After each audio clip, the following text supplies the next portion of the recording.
नमस्कार, exam happy by Jharkhand channel में आपका स्वागत है। तो दोस्तों जुड़ चुका हूं मैं यहां पर जेटेट परीक्षा की तैयारी को लेकर के। तो यदि आप झारखंड में 6 to 8 सामाजिक विज्ञान शिक्षक की तैयारी या भाषा शिक्षक की तैयारी कर रहे हैं तो यह वीडियो आपके लिए बहुत ही महत्वपूर्ण होगा, क्योंकि देखिए आपका जो न्यू सिलेबस बना है उसमें ज्योग्राफी सेक्शन के अंतर्गत यहाँ पर आपको जो है टॉपिक दिए गए हैं, जो सिलेबस दिए गए हैं वो आपको हम यहाँ पर देखिए JCERT जैक के किताब का हूबहू प्रश्न उत्तर आपको हम करवा रहे हैं और JCERT जैक का पूरा नोट्स बना हुआ हम आपको दे रहे हैं। यदि आप 6 से 8 सामाजिक विज्ञान शिक्षक या भाषा शिक्षक की तैयारी करना चाहते हैं तो आप यहाँ से जुड़ सकते हैं और सिर्फ केवल यदि ज्योग्राफी की तैयारी करना है तो 150 रुपये आपको लग रहे हैं, और यदि आपको भाषा शिक्षक की तैयारी करना है तो उसके लिए भी यहाँ पर सामाजिक विज्ञान के अंतर्गत भूगोल का 150 रुपये, और कंप्लीट तैयारी यदि आपको करना है तो आप सिर्फ 500 रुपये में घर बैठे ही 6 to 8 सामाजिक विज्ञान शिक्षक या भाषा शिक्षक की आप तैयारी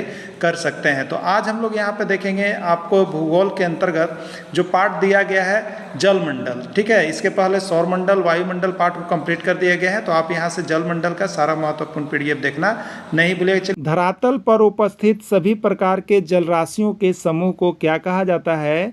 उत्तर प्रदेश शिक्षक पात्रता परीक्षा 2012 में पूछा गया था, ठीक है। जलमंडल, स्थलमंडल, वायुमंडल या सौरमंडल। यदि आपने देखा है तो आप बताएंगे। तो धरातल पर उपस्थित सभी प्रकार के जल राशियों के समूह को जलमंडल कहते हैं, ठीक है। जलमंडल के अंतर्गत शामिल कौन कौन है? जलमंडल के अंतर्गत शामिल होता है, छत्तीसगढ़ टेट 2012 का प्रश्न है, समुद्र का जल, हिमनद बर्फ का जल, भूमिगत जल या सभी, ठीक है। तो जलमंडल के अंतर्गत शामिल कौन होता है? समुद्र का जल भी जलमंडल में आता है, हिमनद बर्फ का पिघला हुआ जल भी जलमंडल में आता है, भूमिगत जल भी जलमंडल में आता है। नहीं, इसका राइट आंसर सभी हो जाएगा, ठीक है। पृथ्वी पर उपस्थित जल का प्रवाह एक रूप से दूसरे रूप में होते रहता है। पृथ्वी पर उपस्थित जल का प्रवाह एक रूप से दूसरे रूप में होते रहता है, वह क्या कहलाता है? जल चक्र, वायु चक्र, नाइट्रोजन चक्र या सभी, ठीक है। ये पंजाब टेट 2012 का पूछा गया प्रश्न है, ठीक है। तो पृथ्वी पर उपस्थित जल का प्रवाह एक रूप से दूसरे रूप में होते रहता है, इसी को हम लोग जल चक्र कहते हैं। क्या कहते हैं? जल चक्र कहते हैं। जल पहले जैसे धरातल पर है तो क्या होता है? वाष्प के रूप में ऊपर उठता है, फिर यही जल क्या होता है? तो बादल बनता है, बादल बनने के बाद इसका संघनन होता है, इसके बाद ये पानी के रूप में फिर गिर जाता है। तो जितना जल ऊपर गया फिर जल आ गया, तो एक रूप से दूसरे रूप में जो बदलता है उसको हम लोग जल चक्र कहते हैं। ये पंजाब टेट 2012 का पूछा गया प्रश्न है, ठीक है। पृथ्वी पर कितना प्रतिशत जल स्वच्छ है? पृथ्वी पर कितना प्रतिशत जल स्वच्छ है आपको बताना है। 2.3%, 2.2%, 2.7% या कोई नहीं। बिहार टेट 2012 और झारखंड टेट में भी ये पूछा गया था, ठीक है। तो पृथ्वी पर कितना प्रतिशत जल स्वच्छ है? तो पृथ्वी पर जो जल स्वच्छ है वो आपका है 2.7% जल स्वच्छ है, पीने योग्य जल है, ठीक है। पृथ्वी पर कितना प्रतिशत जल पीने योग्य है? ये उत्तराखंड टेट 2012 और CG टेट 2013 में पूछ दिया गया था, ठीक है। पृथ्वी पर कितना प्रतिशत जल पीने योग्य है? 2.7%, 3.2%, 4% या कोई नहीं, ठीक है। तो पृथ्वी पर जो पीने योग्य जल है वो आपका है 2.7% जल जो है वो आपका पीने योग्य जल है, ठीक है। पृथ्वी पर अलवणीय जल की मात्रा कितनी है? पृथ्वी पर अलवणीय जल जिसमें लवण नहीं घुला हुआ है उसकी मात्रा कितनी है? राजस्थान टेट 2012, हरियाणा टेट 2013 में पूछा गया था। 4.3%, 3.2%, 4% या 2.7%, ठीक है। तो अलवणीय जल जिसको हम लोग पीने योग्य जल कहते हैं वो कितना है आपको? 2.7% है।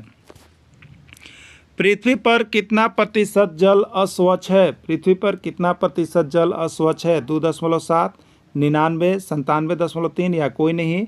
उत्तर प्रदेश शिक्षक पात्रता परीक्षा 2014 का प्रश्न है। तो पृथ्वी पर कितना प्रतिशत जल अस्वच्छ है? तो आपको है 97.3% या आपको मिल सकता है 97%, ठीक है। तो 97.3% जल जो है वो अस्वच्छ है, वो समुद्र का जल है, नमकीन है, ठीक है। पृथ्वी पर कितना प्रतिशत जल पीने योग्य नहीं है? CG टेट 2015 में इस तरह से पूछा गया था। 2.7%, 99%, 97.3 या कोई नहीं, ठीक है। तो पृथ्वी पर कितना प्रतिशत जल पीने योग्य नहीं है?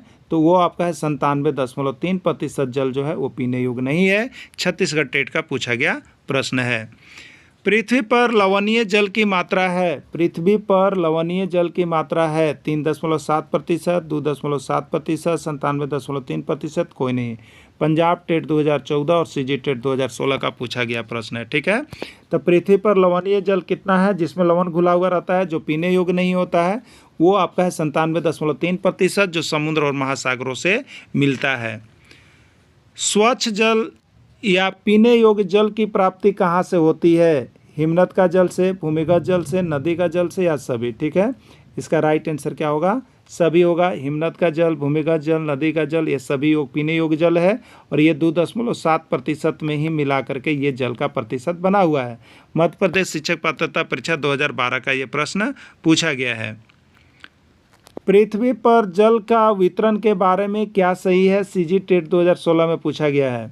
97.3% जल महासागरों से मिलता है, 2.7% जल स्वच्छ जल है, हिमनद से मिलने वाला जल 2% है, या राइट आंसर डी सभी है? तो इसमें आप देखे होंगे इसका राइट आंसर डी सभी होगा। इसके पहले यदि आपने थ्योरी क्लासेस देख ली है अभी इसी में, तो आपको यह जरूर होगा कि इसका आंसर कितना होगा। ठीक है, धरातल की सतह के नीचे उपस्थित जल को क्या कहते हैं? धरातल की सतह के नीचे उपस्थित जल को क्या कहते हैं? वाष्पीकरण जल, वर्षा का जल, भूमिगत जल, कोई नहीं। हरियाणा टेट 2017 में पूछा गया था। ठीक है, धरातल की सतह के नीचे उपस्थित जल को हम लोग भूमिगत जल कहते हैं। इसी भूमिगत जल का हम लोग बोर करके इससे यहाँ क्या करते हैं, तो समरसेबल मोटर बैठाते हैं और घरों में टंकी में सप्लाई देते हैं या खेती बाड़ी करते हैं, यही भूमिगत जल होता है। ठीक है, पृथ्वी पर भूमिगत जल कितना प्रतिशत है? यूपी टेट 2016 का पूछा गया प्रश्न है कि पृथ्वी पर भूमिगत जल कितना प्रतिशत है? 2%,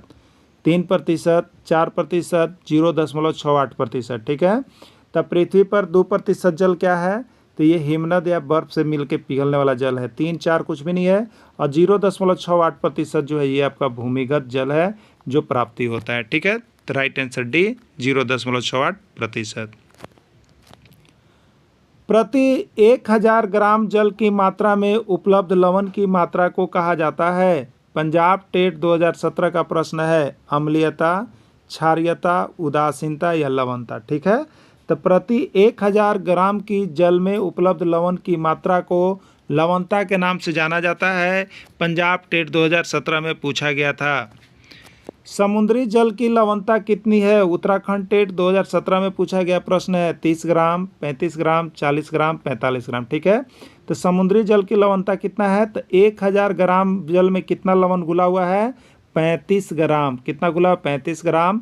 तो महासागरीय जल में कितने प्रकार की गति होती है बताइए? महासागरीय जल में कितने प्रकार की गति होती है? ये उत्तर प्रदेश शिक्षक पात्रता परीक्षा 2016 का प्रश्न है। अभी आपको हम बताया भी हैं कि महासागरीय जल में 3 प्रकार की गतियाँ होती है। एक होती है तरंग गति, एक होती है ज्वार गति, एक होती है महासागरीय गति। यानी राइट आंसर इसका क्या होगा? सभी होगा। तो महासागरीय जल में इतनी सभी प्रकार की गतियाँ पाई जाती है। सुनामी के बारे में क्या सत्य है? क्वेश्चन नंबर 17 है, सुनामी के बारे में क्या सत्य है आपको बताना है। उत्तराखंड टेट 2016 का प्रश्न है। सुनामी के बारे में क्या सत्य है? अधिक ऊंचाई तक ज्वारीय तरंग उठने के कारण सुनामी उत्पन्न होता है। बिल्कुल सही है। दिसंबर 2004 ईस्वी में हिंद महासागर में अब तक का सबसे विशाल सुनामी आया था। ये भी सही है। जो बच गया तो बहुत लोगों के जान माल के क्षति हुई थी। सुनामी के कारण आंध्र प्रदेश, तमिलनाडु, केरल, अंडमान एवं निकोबार द्वीप समूह सबसे अधिक प्रभावित हुए। सुनामी के कारण सबसे अधिक प्रभाव कहाँ पर पड़ा था? तो आंध्र प्रदेश में, फिर तमिलनाडु में, फिर केरल में, फिर अंडमान एवं निकोबार द्वीप समूह में सबसे अधिक प्रभावित हुआ था। ठीक है, राइट आंसर इसका डी होगा, सभी होगा।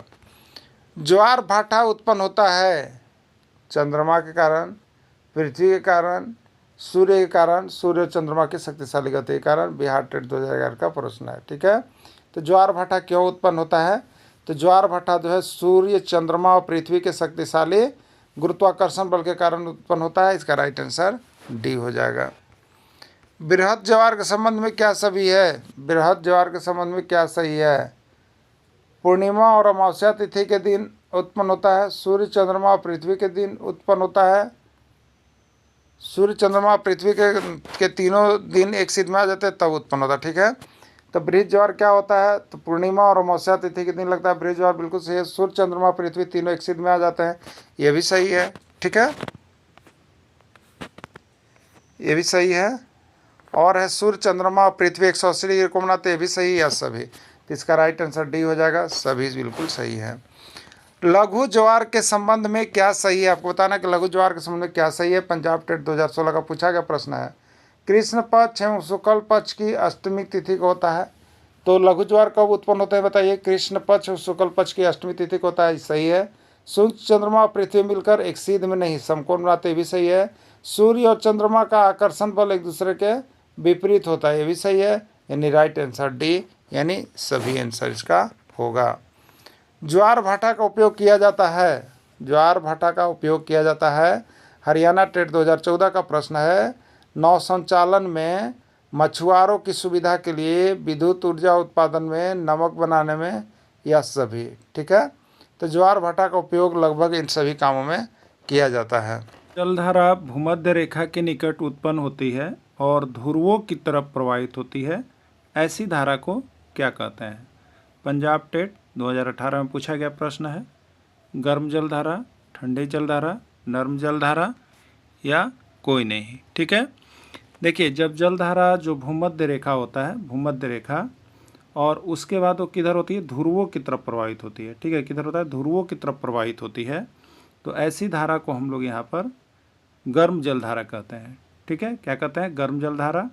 और जब जलधारा जो होता है ध्रुव से भूमध्य रेखा की ओर प्रवाहित होगी, तो ऐसी जलधारा को लोग ठंडी जलधारा कहते हैं। ठीक है, जब जलधारा ध्रुव से लेकर भूमध्य रेखा की ओर प्रवाहित होती है तो वह जलधारा क्या कहलाती है?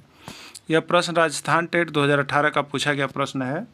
ठंडी जलधारा, गर्म जलधारा, नर्म जलधारा, या कोई नहीं। ठीक है, जब जलधारा जो है ध्रुव से चलेगी और किधर आएगी? भूमध्य रेखा की ओर, तो ये ठंडी जलधारा होती है। कौन सी जलधारा होती है? ठंडी जलधारा होती है, याद रखिएगा। भूमध्य रेखा से किधर जाएगी? ध्रुव की ओर, भूमध्य रेखा से ध्रुव की ओर, तो ये गर्म जलधारा होगा। और ध्रुव से किधर आएगी? भूमध्य रेखा की ओर, तो ये ठंडी जलधारा होगा। ठीक है, दोनों जलधारा से प्रश्न पूछा जाता है। गल्फ स्ट्रीम किस प्रकार की जलधारा है? यूपी टेट 2013 का पूछा गया प्रश्न है। गर्म जलधारा, ठंडी जलधारा, दोनों, या कोई नहीं। ठीक है, तो गल्फ स्ट्रीम जो है आपका गर्म जलधारा है। ठीक है, अगुलहास किस प्रकार की जलधारा है? अगुलहास किस प्रकार की जलधारा है? हरियाणा टेट 2014 का प्रश्न है। ठंडी जलधारा, गर्म जलधारा, वर्षा जलधारा, या सभी। ठीक है, तो अगुलहास जो है ये क्या है? आपका गर्म जलधारा है। ठीक है, अगुलहास जो है गर्म जलधारा का नाम है। मोनजाबिक किस प्रकार की जलधारा है? ठंडी जलधारा, गर्म जलधारा, नर्म जलधारा, या सभी। ठीक है, तो मोनजाबिक भी जो है वो आपका गर्म जलधारा है। पंजाब टेट 2016 का पूछा गया प्रश्न है। क्यूरोसियो किस प्रकार की जलधारा है? उत्तराखंड टेट 2016 का प्रश्न है। गर्म जलधारा, ठंडी जलधारा, ताप जलधारा, या कोई नहीं। ठीक है, तो क्यूरोसियो जो है वो आपका गर्म जलधारा है। अटलांटिक महासागर की गर्म जलधारा, इसमें कौन कौन है बताना है। अटलांटिक महासागर में कौन कौन जलधारा उत्पन्न होती है? पंजाब टेट 2013 में पूछा गया था। गल्फ स्ट्रीम, ब्राज़ील, उत्तरी अटलांटिक, या सभी। ठीक है, तो गल्फ स्ट्रीम गर्म जलधारा, ब्राज़ील गर्म जलधारा, उत्तरी अटलांटिक गर्म जलधारा, और ये सभी जो है अटलांटिक महासागर में जलधाराएं उत्पन्न होती है। राइट आंसर इसका डी, सभी होगा। हिंद महासागर की जलधारा का नाम क्या है? अगुलहास धारा, मोनजाबिक धारा, विषुवतीय विपरीत धारा, या सभी। ये एमपी टेट 2014 का पूछा गया प्रश्न है। ठीक है, तो हिंद महासागर की जलधारा का क्या क्या नाम है? अगुलहास, मोनजाबिक, विषुवतीय, ये सभी हिंद महासागर की गर्म जलधारा का नाम है। लैब्राडोर धारा किस प्रकार की जलधारा है? ठंडी, गर्म, ताप, कोई नहीं। झारखंड टेट, सीजी टेट और यूपी टेट तीनों में प्रश्न पूछा गया है। तो लैब्राडोर जो है ये आपका ठंडी जलधारा है। फाकलैंड किस प्रकार की जलधारा है? सीजी टेट, छत्तीसगढ़ टेट 2012 का पूछा गया प्रश्न है। ठंडी जलधारा है, गर्म जलधारा है, ताप जलधारा है, या कोई नहीं। ठीक है, तो फाकलैंड जो है ये आपका ठंडी जलधारा आता है। कैलिफोर्निया किस प्रकार की जलधारा है? ठंडी जलधारा, गर्म जलधारा, ताप जलधारा, या कोई नहीं। उत्तर प्रदेश शिक्षक पात्रता परीक्षा 2018, तो कैलिफोर्निया ठंडी जलधारा है। तो देखिए हम यहाँ पर देखेंगे JCERT जैक की किताब से जितना भी प्रश्न हूबहू बना है वो सारे प्रश्न को हमने दिखाया और विभिन्न राज्यों के पात्रता परीक्षा में।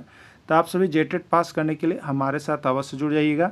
यहाँ पर आप कम प्रश्न पढ़ के अधिक लाभ जरूर उठा सकते हैं, अधिक प्रश्न आपके एग्जाम में जरूर आते हैं, क्योंकि अभी जैक की तरफ से जो 2 आकलन परीक्षा हुई थी भर भर के प्रश्न आपको किताब से पूछ दिया था, या झारखंड सहायक आचार्य की परीक्षा हुई थी उसमें भी JCERT किताब से भर भर के प्रश्न आया है।